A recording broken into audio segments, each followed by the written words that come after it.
Hello, it's unclenalts. Just woke up from a tasty little nap with the thought, can you hack happiness? You know, like you do with a computer.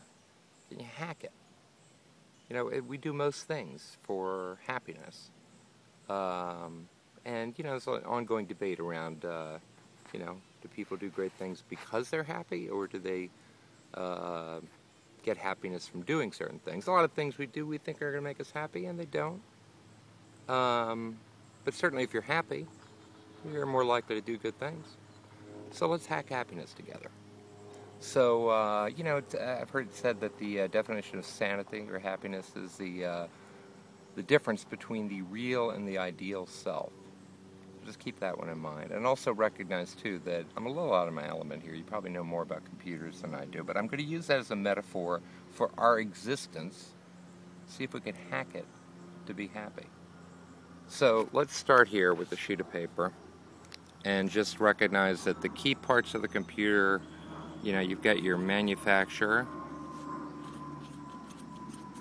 all right, then you got your, you know, PC case, you know, the laptop or the big box, then you got your hard drive, you know, with the CPU and memory. All right, then you've got the operating system, you know, PC, Mac. Then there's software. And you got your peripherals, you know, like the printer or the, you know, mouse, etc. So in terms of, like, you know, if we were a computer, I'd say this is our source.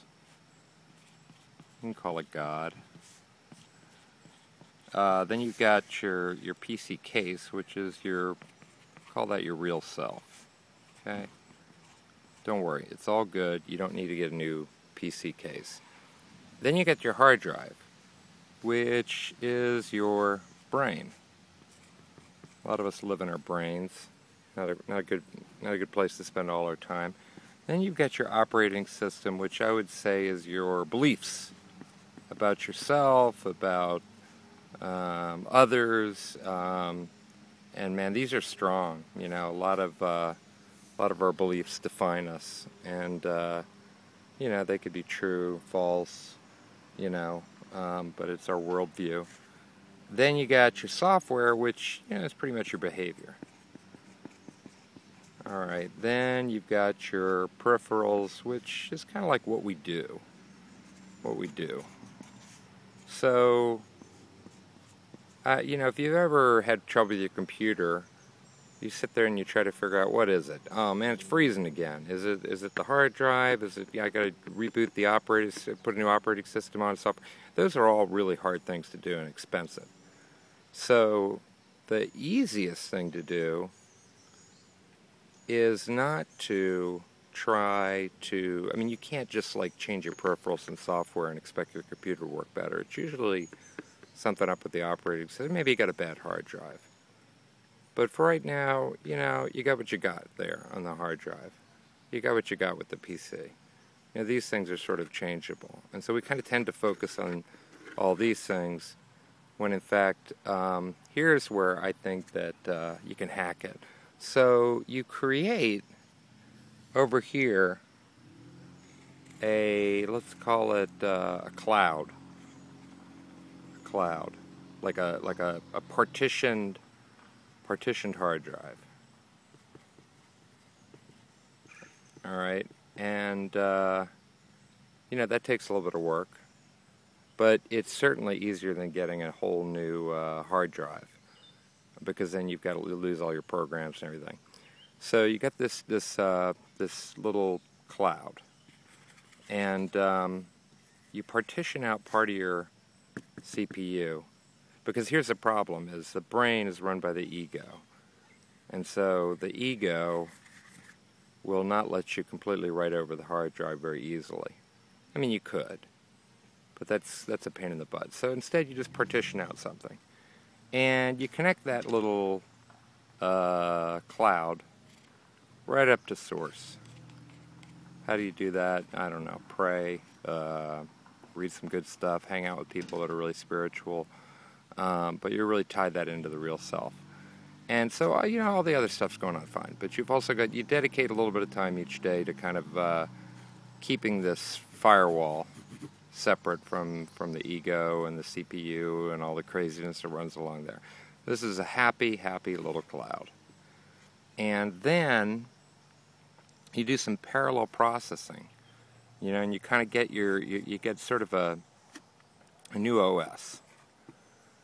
Now, once you've done that, you can run all your other programs or new ones much better, right? It'll change your, in the metaphor here, your worldview and all the things you do. So you see the idea here, because you've got here's the hacker, you know, or the bugs or the malware, you know, and he's all up in your hard drive and your operating system, messes up the software, etc. So this keeps it nice and clean. Don't let anything in here, virus protection, and everything's cool there. And by the way, you know, don't worry about this being too difficult, because you're just partitioning off a little space.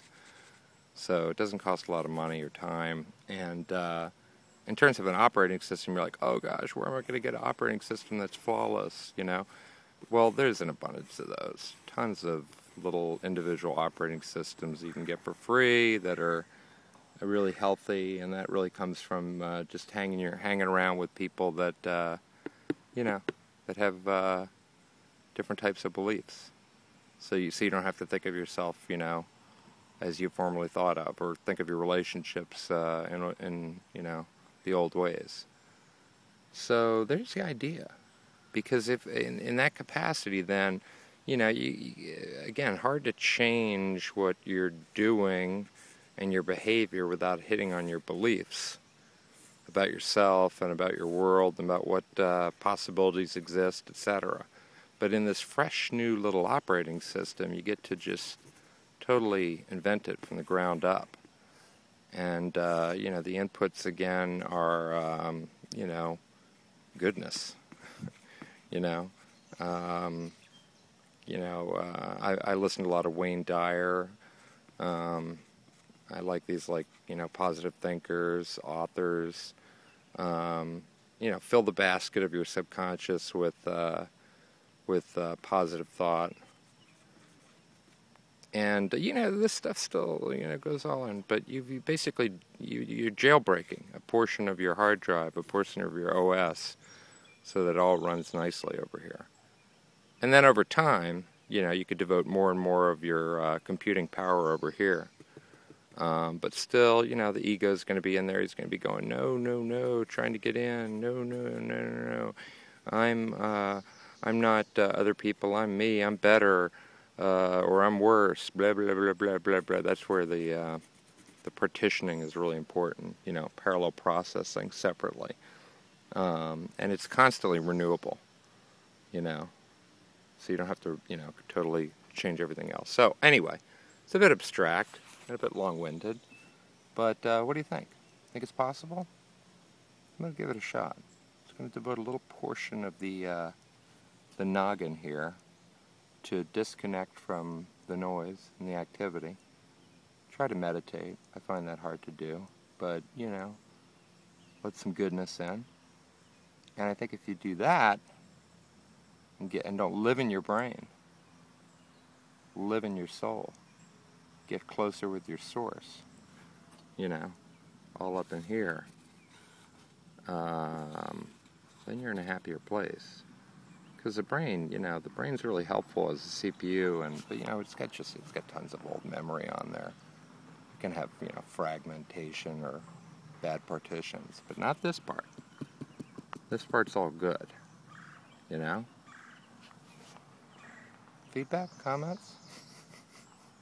I know I'm getting a little philosophical, but, you know, as I said, I just woke up from a nap. I was thinking about the similarities of us, our humanity, and technology. Tried to use this metaphor to hack happiness. I'm going to be interested in the comments here.